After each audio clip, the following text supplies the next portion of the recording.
Hey Gemini, thank you for visiting my channel Pretty Pink Soul Movement. I'm Michelle Cool and I'll be doing your reading for May. And I want to say thank you because the first time I started my videos last month, you guys are awesome. I don't think I've got any thumbs down. I got so many likes and so many watches, so thank you so much. That was awesome. Lovely surprise.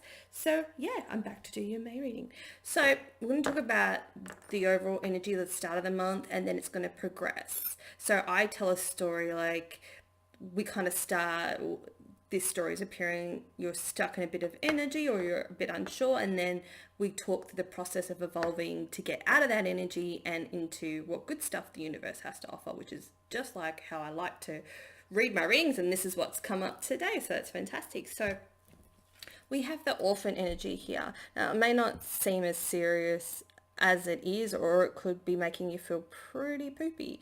So you're feeling orphaned or out in the cold, or someone's let you down, or you might feel yourself has let you down.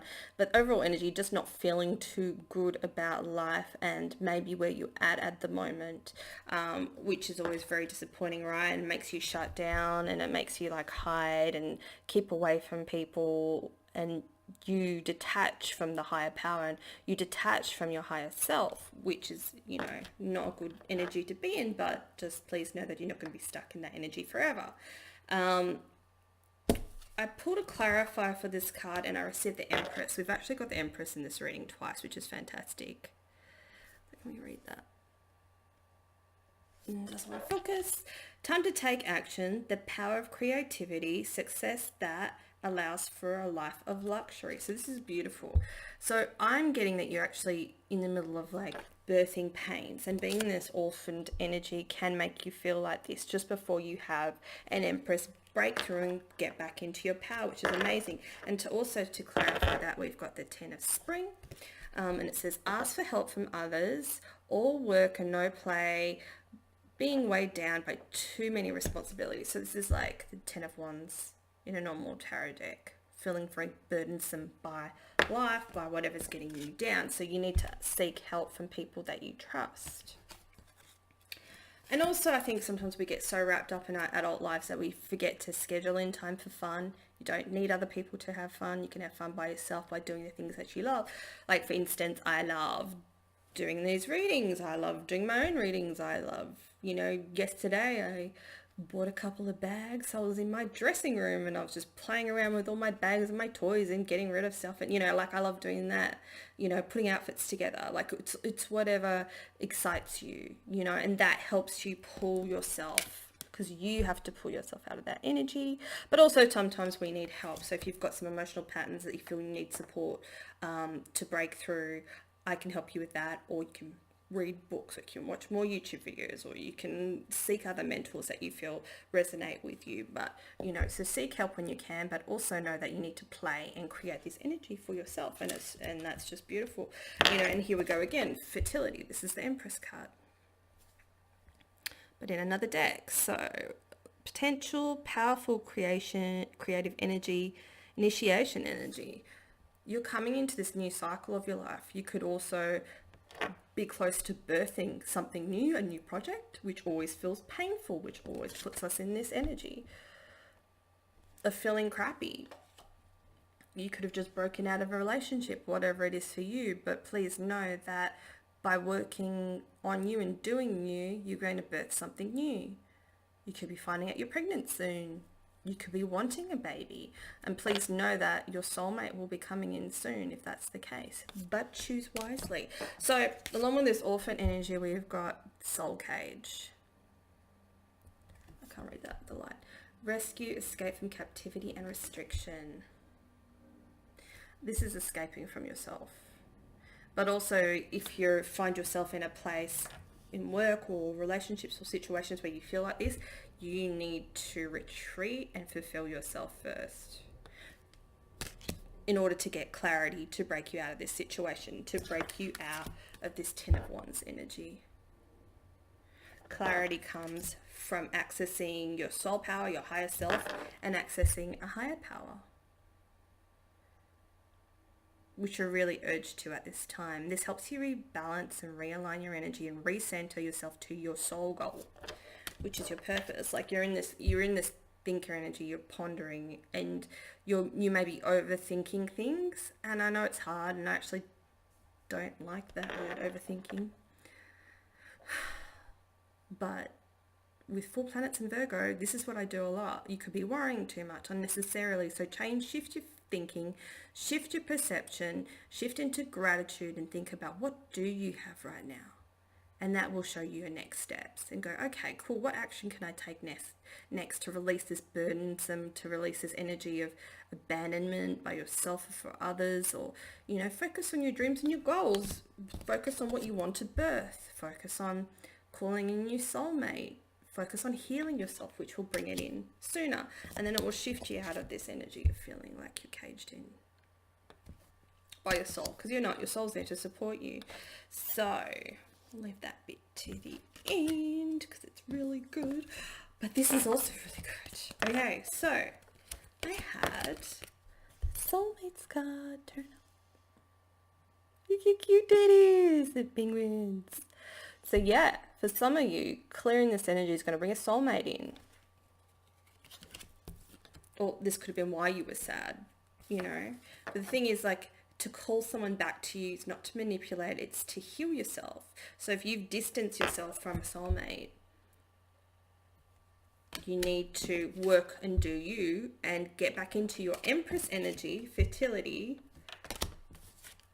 Be the Empress, be in all your glory and all your power, because she doesn't chase people. The Empress sits there, right? She's like doing her thing. People come to her because of her vibration. So if you have just maybe potentially split up with someone, you working and doing you, the vibration can bring someone back to you, because they're like, oh no, okay, the issues I thought we were having, your vibration's changed, you've changed, you're handling things differently, you know. Or super singles, like, you can call your soulmate in by constantly, well, not constantly, but you know, the focus being on you, working on you, and not compromising yourself when you get into a relationship, because I think a lot of us is like, I'm blurry.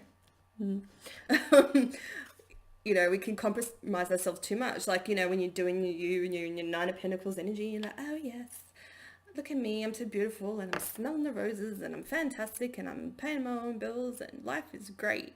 But sometimes this is where we find out we've got issues in relationships. Soon you get a relationship, all those issues you thought were in the past that you hadn't actually dealt with will come flooding back, because they only appear when you're in a relationship. So if you can look at now, go, okay, my past relationships, what are my patterns? Was I too codependent? Did I lose myself as soon as I entered that relationship? Did I not schedule enough time for myself? That's like one of my tells. One of my issues is that being an empath and everything, I overgave, you know, because it's like, oh, if I give so much, then they'll always love me. That's like subconsciously, right?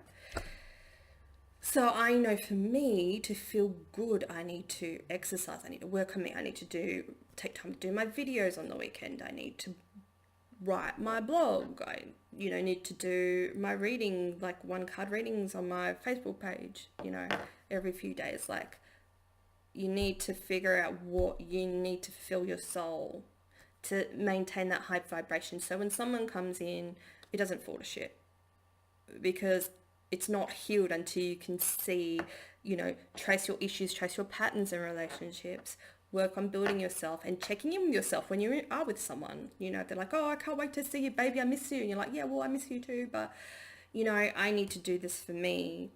You know, I need time by myself. I need to work on my craft. Like, it fulfills my soul.